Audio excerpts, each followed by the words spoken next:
Et donc une nouvelle page d'actualité dans l'Info du Vrai. Bienvenue à vous tous qui nous rejoignez. Ce soir, Catalogne, le choix cornélien.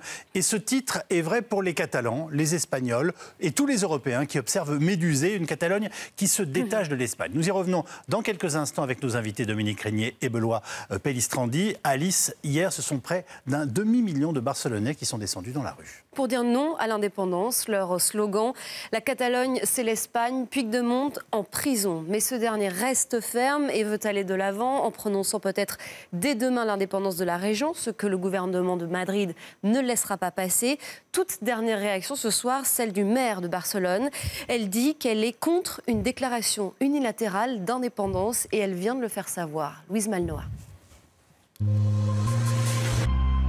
le balcon de cet indépendantiste, les drapeaux rouges et or déferlent. Il se présente comme la majorité silencieuse qui veut désormais se faire entendre. Des centaines de milliers d'Espagnols, de Catalogne et d'ailleurs, ont clamé leur attachement à Madrid. Je pense que tout ce que ces indépendantistes veulent, c'est de l'argent et la destruction de la Catalogne. C'est la seule chose qu'ils veulent et nous essaierons d'empêcher ça. Nous ne pouvons pas continuer comme ça, ni d'un côté ni de l'autre. Je pense que les extrêmes n'apportent rien de bon et je pense que nous avons atteint un point de non-retour. Face à la rue qui scande Puigdemont en prison, le président catalan ne cède rien. Nous avons ouvert la porte à la médiation. Nous avons dit oui à toutes les possibilités de médiation qui nous ont été présentées. Les jours passent, si l'État espagnol ne répond pas de manière positive, nous ferons ce que nous sommes venus faire. Le gouvernement espagnol rejette les demandes de négociation avec les séparatistes. Les appels à renoncer à l'indépendance se multiplient. Cet après-midi, le chef de l'opposition espagnole a lui aussi adressé un ultimatum au président catalan. Une déclaration unilatérale d'indépendance n'a pas sa place dans un État de droit. Nous appuierons la réponse de la loi face à toute tentative de briser l'harmonie sociale entre les Espagnols. Le Parlement catalan se réunit demain après-midi. Carles Puigdemont prévoit bien d'y déclarer l'indépendance de la région. Avec nous ce soir pour commenter cette actualité à chaud, Benoît Pellistrandi, vous êtes historien, spécialiste de l'Espagne contemporaine. Votre dernier livre est une histoire de l'Espagne, des guerres napoléoniennes à nos jours, paru chez Perrin. Et Dominique Régnier, politologue, directeur de la Fondation pour l'innovation politique et professeur à Sciences Po. Vous venez de publier, je le rappelle, Où va la démocratie chez Plon. Est-ce qu'on n'assiste pas à une forme de coup d'État régional ? Je me posais la question en écoutant la dernière intervention de M. Puig. Oui, parce qu'il faut quand même rappeler que cette autorité régionale catalane a pris une série de décisions sous la forme de lois, entre guillemets, qui dérogent complètement au cadre légal espagnol, qui sont des textes qui ne peuvent pas être adoptés, notamment l'organisation de ce référendum et ensuite l'organisation de la transition pour quitter l'Espagne et aller vers l'indépendance. Ce sont des textes complètement illégaux qui n'ont aucune base et qui viennent fouler aux pieds une constitution qui, il faut le rappeler, hein, ça a déjà été fait mais il faut le dire, a été particulièrement approuvée par les Catalans eux-mêmes. Et donc on a le sentiment aujourd'hui que ce que souhaite le président de cette généralité, c'est un face-à-face brutal, une opération, un pur rapport de force qui pourrait avoir lieu demain. J'étais ce matin avec des amis catalans au téléphone et qui me disaient que leur inquiétude aujourd'hui, selon les rumeurs, alors peut-être des rumeurs, faire attention, mais enfin, c'était qu'il y ait des affrontements demain au sein du Parlement catalan, puisqu'il semblerait qu'une minorité d'indépendantistes particulièrement remontés ait l'intention de tenir le Parlement par la force ou de le prendre d'assaut. Benoît Pellistrandi. C'est possible, c'est effectivement l'inquiétude que l'on a pour la journée de demain qui s'annonce tout sauf sereine. Alors, il y a une manifestation qui est prévue, qui a été convoquée par l'Assemblée nationale catalane, qui est un mouvement en pointe dans le combat indépendantiste et qui a donné rendez-vous à ses militants à 18h devant le siège du Parlement. Et par ailleurs, on sait effectivement que du côté des plus radicaux, c'est-à-dire la candidature d'unité populaire, c'est l'extrême gauche qui souhaite l'indépendance pour faire la révolution. Donc, eux, ils veulent deux pour le prix président, et eux ont carrément déjà des plans d'action. Vous voulez dire qu'il y a une extrême gauche qui, elle aussi, est active en ce moment et qui joue sa propre partie au sein du bouleversement et du séisme auquel on assiste? Complètement, complètement. Ils sont la clé parce que les 10 députés de la CUP sont ceux qui permettent aux indépendantistes d'avoir la majorité au Parlement de Catalogne. Et donc ils sont l'aiguillon qui force les nationalistes historiques à véritablement tenir leur parole. Donc il y a une équation politique dans laquelle actuellement le président Puigdemont est complètement prisonnier et il est entièrement tenu par les radicaux de la CUP. Mais, et ça explique, et c'est intéressant parce que ça explique le positionnement très compliqué de Ada Colau et de Podemos. Parce que Podemos souhaite aussi la révolution, c'est un parti anti-système. Et ils ont compris que là, il y avait une carte à jouer, un espace. Et je dirais, Ada Colau est en train de jouer le coup d'après, parce que forcément, ça va se finir par des élections. Alors, on va voir qui va les convoquer. Mais on sent effectivement que Podemos a peur que, finalement, la revendication d'indépendance n'emporte l'élan révolutionnaire, alors qu'eux voudraient bien, en réalité, que le chaos produise la révolution. 1,5 million de manifestants hier qui disent non à la scission de la Catalogne. Est-ce que ça reste pour vous une mobilisation importante, une réussite? Et est-ce que c'est une voix forte qui s'est exprimée hier dans les rues, je le rappelle, de Barcelone, hein? Oui. Ça ne se passait pas à Madrid. Hein. De quelque manière qu'on prenne cette manifestation, il est incontestable que c'est l'une des plus importantes depuis la chute du franquisme. Ça ne fait pas de doute. On peut discuter 500 000, 350 000, ça me paraît très peu. Mais les organisateurs... je parlais avec certains ce matin, les organisateurs ont été complètement débordés par l'affluence. Ils avaient prévu un parcours qui était la moitié de celui qu'il a été. Beaucoup de manifestants n'ont même pas pu commencer à marcher, tant il y avait de monde, et même les dirigeants avaient du mal à rejoindre la tête du cortège. Enfin, c'est indiscutablement un grand succès. Et il y avait, parce que c'est une formule que moi je lis de plus en plus ces jours-ci, et c'est une bonne formule, on a ressorti une idée ancienne qui est celle de la spirale du silence, qui définit dans les sociétés démocratiques, c'est pas propre à l'Espagne, cette majorité qui peu à peu se condamne au silence parce qu'elle a l'impression, au fond, elle est composée d'individus qui ont le sentiment d'être les seuls à penser ce qu'ils pensent. Mais par définition, la majorité, la majorité silencieuse, elle est majoritaire, mais on la voit jamais puisqu'on ne l'entend pas. Et c'est parce qu'il faut briser la spirale du silence, c'est-à-dire qu'il faut donner à voir qu'il y a une grande majorité qui pense autre chose, et c'est ce qui s'est passé avec la manifestation. Elle est sans doute un événement important qui fait sortir précisément de ce silence, de ce mutisme, de cette peur aussi, beaucoup de Catalans hostiles à l'indépendance et qui hier ont pu le manifester. Benoît Pellistrandi. Oui, parce que les rares manifestations qui disaient l'attachement à l'Espagne réunissaient quelques milliers de personnes auparavant. Et il faut vraiment aussi prendre la mesure de ce qu'est une société catalane qui est véritablement soumise à un processus d'homogénéisation de la part des autorités catalanes.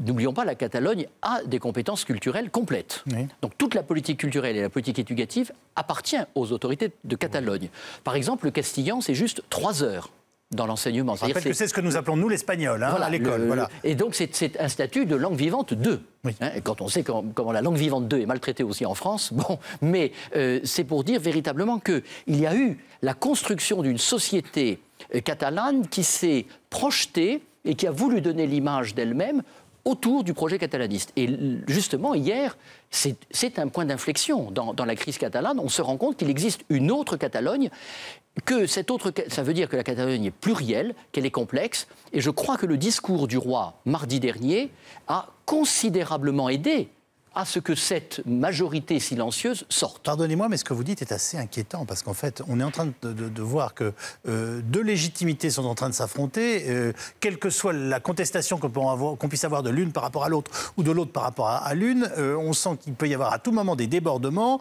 que certains souhaitent utiliser cette situation, et que demain, il peut se passer des choses, si je vous comprends bien ce soir, gravissimes dans le pays. Enfin, c'est très clair. Il est certain qu'il y a des logiques ultranationalistes à l'œuvre dans le mouvement. Il y a des logiques révolutionnaires, en effet, anticapitalistes qui sont à l'œuvre. Il y a des logiques anti-européennes qui sont à l'œuvre. Ce sont des logiques qui ne sont pas... Aucune ne fait le mouvement seule, mais elle y contribue. Et ce que l'on peut redouter, c'est que, quelle que soit la décision de Puigdemont demain de dire on s'en va maintenant, on s'en va plus tard, etc., on le voit mal reculer. C'est un acteur qui paraît irrationnel au sens où il a l'air de vouloir aller jusqu'au bout. Oui. Et paraît-il qu'il souhaite l'incarcération, même pour avoir les images qui permettraient d'inverser un peu la situation en termes psychologiques. Mais quelle que soit la suite des événements, Il n'y aura pas d'indépendance de la Catalogne. L'Espagne ne tolérera pas cela. L'opposition, vous l'avez vu, est quand même unie avec le pouvoir pour lutter contre cela. Et donc, on va aller vers une espèce de maladie chronique.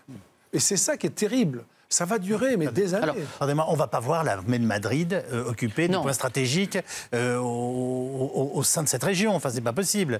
En revanche, dans le même temps, on apprend qu'il y a une quinzaine d'entreprises qui ont déjà bougé leur siège social car elles peuvent le faire. Et en tout cas, le gouvernement de Madrid a pris les mesures pour qu'elles puissent le faire dans les meilleures conditions, dont au moins 2 ou 3 banques. Et il n'y a plus aucune banque aujourd'hui qui ait son siège social en Catalogne. Il y en avait 11 en 2009, plus aucune aujourd'hui. Il y a 2 entreprises tout à fait symboliques, Freixenet et Codorniu, qui sont des entreprises viticoles, hein, le Cava catalan, qui annoncent qu'elles étudient le départ de leur siège social de Catalogne. Et ce soir, un groupe autoroutier Abertis, on vient de l'apprendre d'ailleurs, qui transfère son siège à Madrid. Et alors, en revanche, ce qu'il faut voir, c'est qu'on a eu le 3 octobre une répétition de ce qui risque de se passer ces jours-ci, une grève générale. Oui. Cette grève générale a été convoquée par des syndicats catalans et indépendantistes, pas par les 2 grands syndicats, Comisiones Obreras et UGT. Et sans doute, du coup, à partir de mercredi, il pourrait y avoir un appel à la grève générale sans limite, qui viserait effectivement à créer une situation problématique en Catalogne. On avance dans l'émission et voilà en tout cas, Alice, que les Basques jouent, eux, les intermédiaires. Maintenant. Oui, maintenant que l'ETA a définitivement déposé les armes, les Basques semblent vouloir propager la paix autour d'eux et proposent une médiation entre Barcelone et Madrid. Le modèle d'autonomie basque peut-il même servir de source d'inspiration pour les Catalans? Reportage sur place au Pays Basque espagnol avec Sébastien Pouquet et Basile Bonne. Sur la corniche de San Sebastián, devant l'océan, les Basques espagnols sont plus réservés que sur les bords de la Méditerranée et restent discrets sur la question politique qui agite l'Espagne. Qu'est-ce que vous pensez de ce qu'il se passe à Barcelone? Je ne parle pas de politique. Non, je ne veux pas m'exprimer sur ce sujet. Ici, si la parole est rare, le temps de l'ETA n'est pas si loin. Le soutien au mouvement indépendantiste catalan se perçoit facilement dans les rues du centre-ville. Et s'il en est un qui n'a pas sa langue dans sa poche, c'est Agus, le patron de ce café, redécoré pour l'occasion aux couleurs catalanes. Bon dia. Lui est basque, son ami Javier est catalan. Il vit ici depuis 5 ans.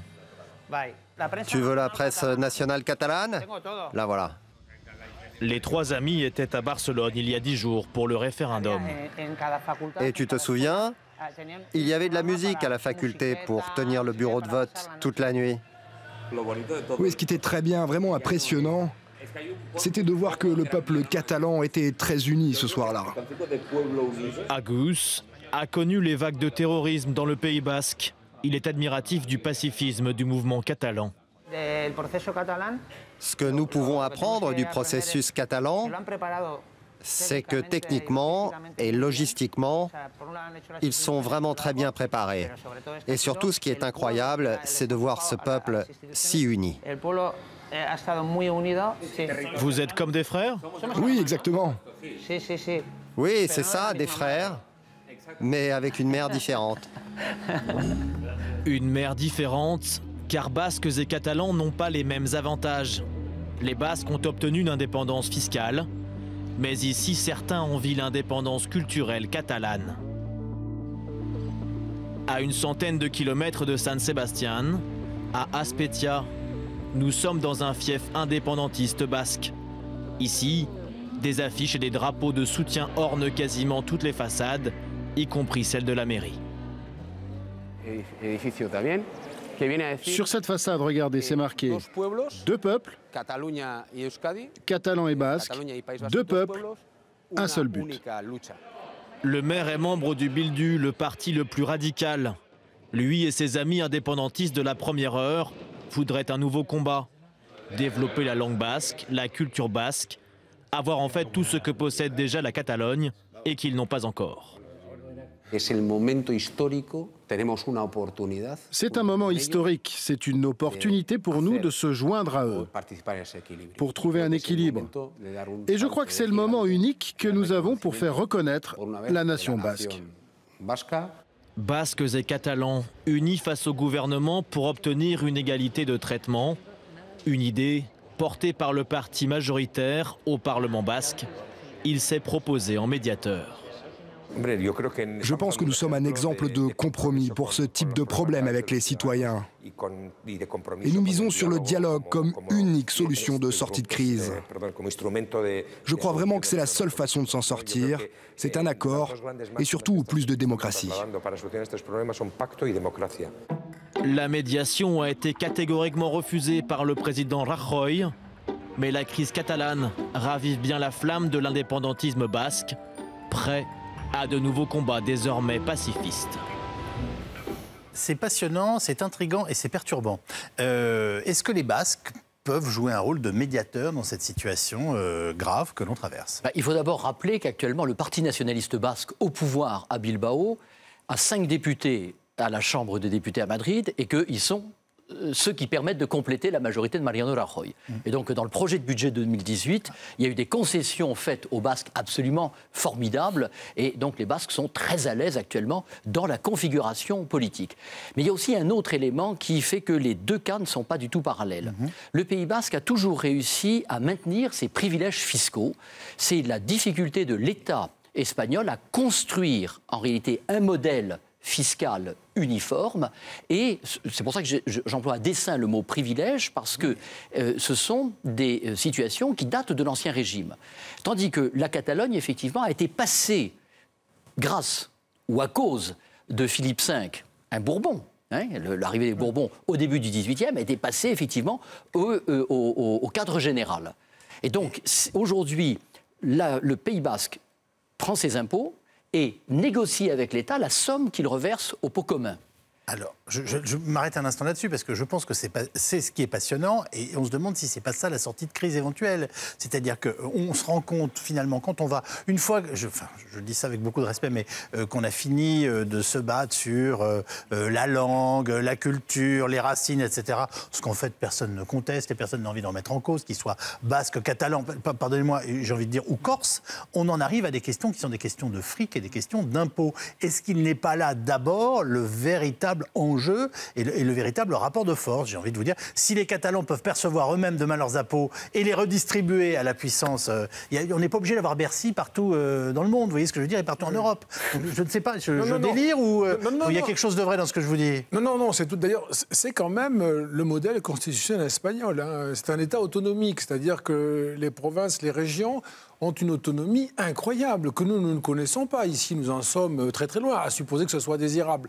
Mais quand on est favorable... rendez Bercy aux Catalans et puis ça va se calmer, non? Oui, je sais pas. Mais en fait, il me semble que la démarche des Catalans, elle est vraiment, ceux qui sont à la manœuvre, une démarche idéologique, presque enragée d'indépendance.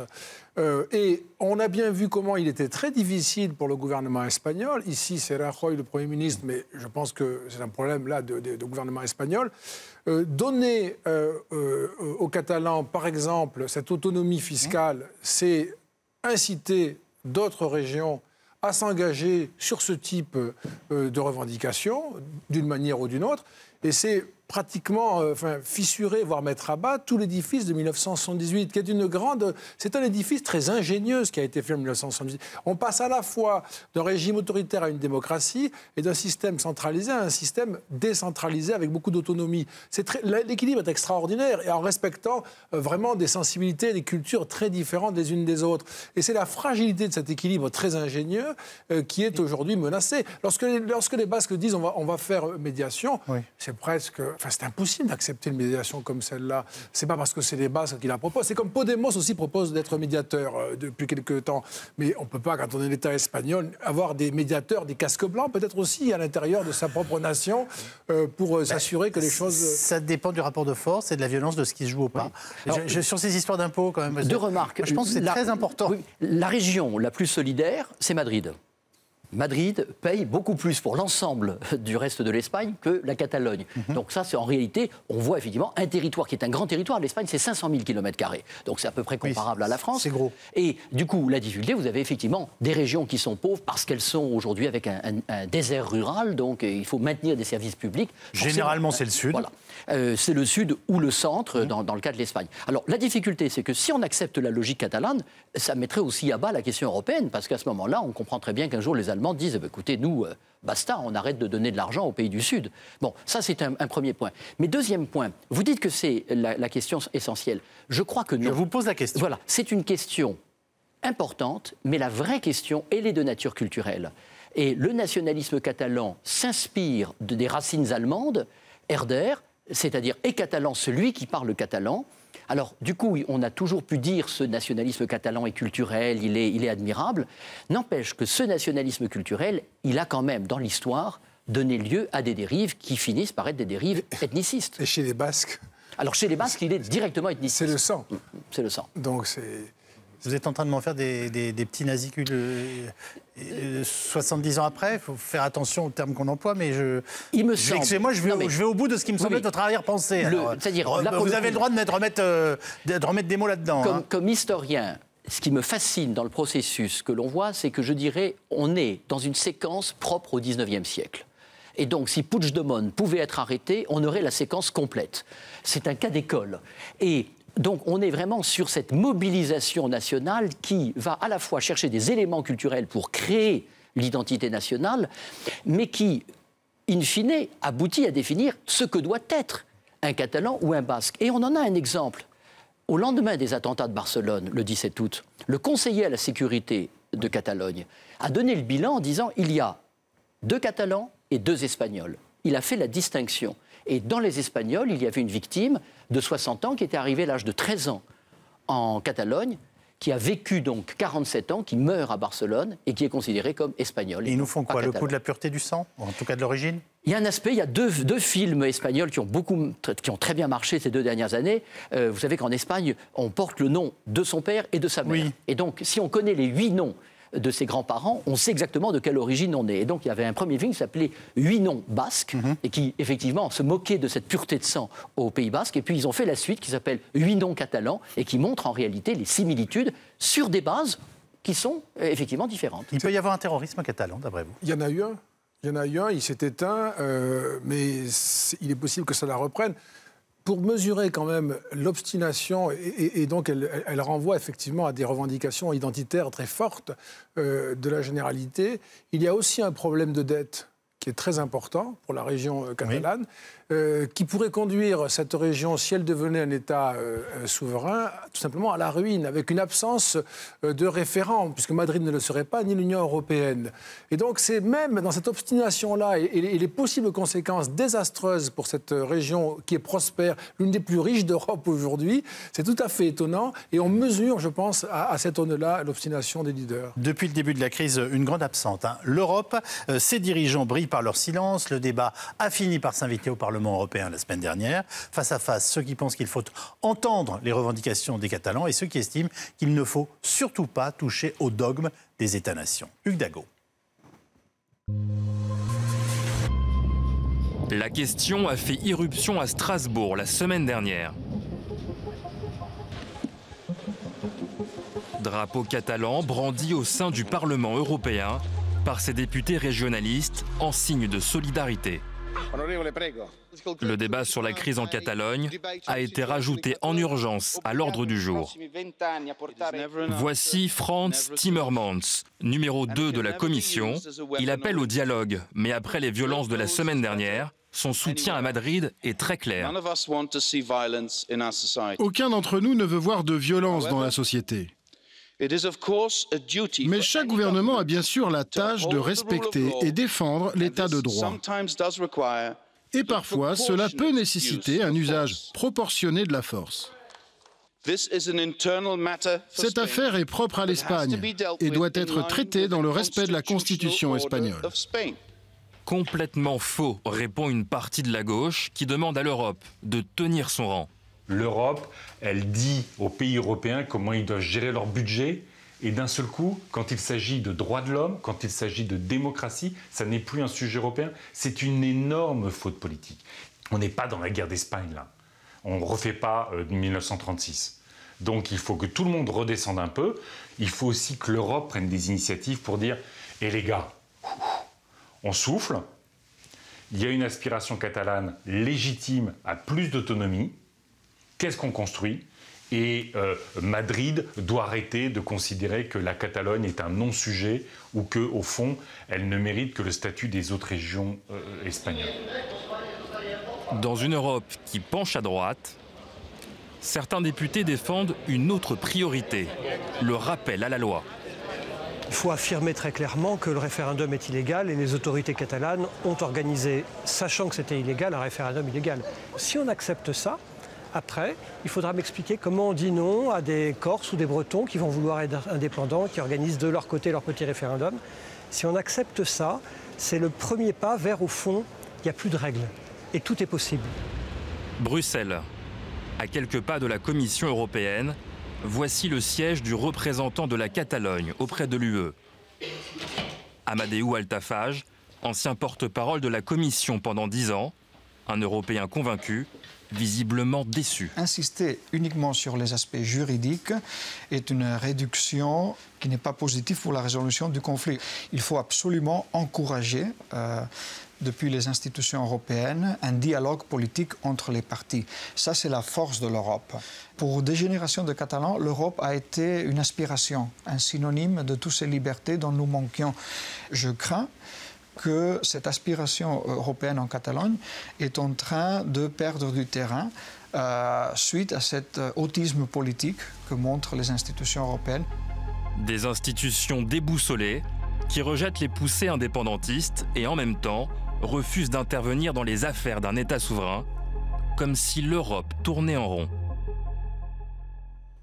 Alors en effet, l'Europe tourne en rond et visiblement tous les anti-européens au sens traditionnel du terme, si je puis dire, sont ravis, Dominique Régnier. Absolument, c'est aussi ça, cette affaire, un moyen supplémentaire, de déstabiliser l'Union européenne. Par laquelle on peut déstabiliser l'Union européenne.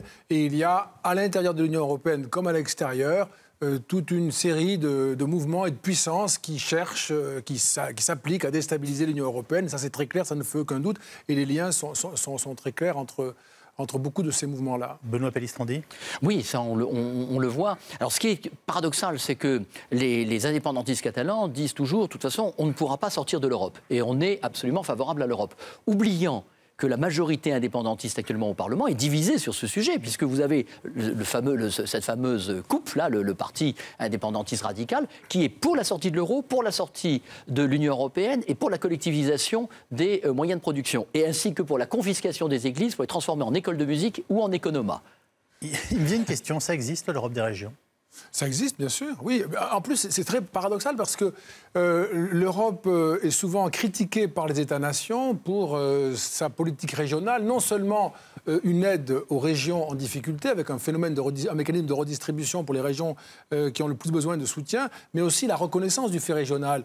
L'Europe est plutôt à de très bonnes relations avec les mouvements régionalistes en général, parce qu'ils s'entendent bien de ce point de vue-là, pour équilibrer au fond le pouvoir entre le niveau national et le niveau européen. Donc c'est paradoxal. La difficulté des Européens elle est un peu, je pense, exagérée au fond parce qu'elle est réelle, mais c'est le problème qui est complexe. Tous les chefs d'État et de gouvernement nationaux et européens ont téléphoné au Premier ministre espagnol pour lui dire le soutenir. Leur soutien. Oui. Ils le soutiennent tous. Et ils ne peuvent pas donner le sentiment de prendre sa place. C'est quand même très compliqué, on peut l'imaginer. Donc il faut à la fois l'aider sans donner le sentiment de s'immiscer dans les affaires d'un pays qui aujourd'hui veut dire son appartenance à l'Europe et sa fierté d'être une nation, l'Espagne, et ni suractiver l'idée séparatiste catalane. On peut vivre une journée historique demain ? Oh, sans aucun doute. Ce sera une journée historique. Le problème, c'est qu'elles s'enchaînent les unes après les autres. Ouais. Et la vraie difficulté, c'est qu'on n'a pas encore de perspective de sortie de crise parce que je commence à prendre l'habitude de dire que c'est la crise la plus grave que l'Espagne ait à traverser depuis la guerre civile, pour vraiment qu'on prenne la mesure de ce qui est en train de se passer, et que la reconstruction politique, même si on trouve les formules institutionnelles, il va aussi falloir que ça passe par la reconstruction des esprits et des cœurs. Au moment où nous parlons, on n'a pas la clé pour ouvrir la porte. Pas encore. On ne connaît pas la sortie de crise éventuelle. Le roi a indiqué le chemin, la Constitution, ce qui veut dire qu'on peut aussi la réformer. Mais quand on regarde l'offre actuellement des partis politiques, aucun n'a d'idée sur la question.